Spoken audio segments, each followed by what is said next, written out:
एबे एबे आंचलिक पाणीपाग विज्ञान केन्द्र पक्षर एक बड़ खबर सामनाक आसी। तेबे आसंता 24 घंटा मध्य 22 जिले में वज्रपात सह झड़ वर्षा नहीं यही सबु जिला को येलो वार्निंग जारी कला आंचलिक पाणीपाग केन्द्र।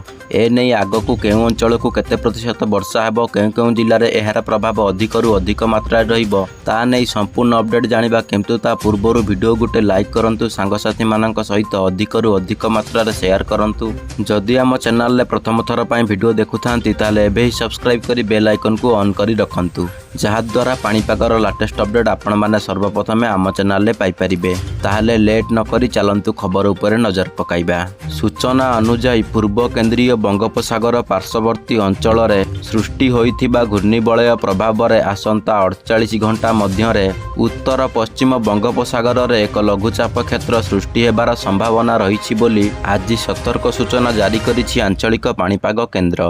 फलरे आसंता 5 दिन मध्य ओडिशा रे प्रबलरू अति प्रबल वर्षा हेबार संभावना रहिछि। एथिसह आसंता 2 दिन मध्य वज्रपात सह झड़ वर्षा हेबार संभावना रहिछि। तेबे आज अपराह्न मध्य उपकूल ओडिशा, अभ्यंतरीण ओडिशा, उत्तर और पश्चिम ओडिशार जिला गुड़िकर अधिकांश स्थान में हालुकारु मध्यम धारणर वर्षा किंबा वज्रपात सह झड़ वर्षा हेबार संभावना रहिछि।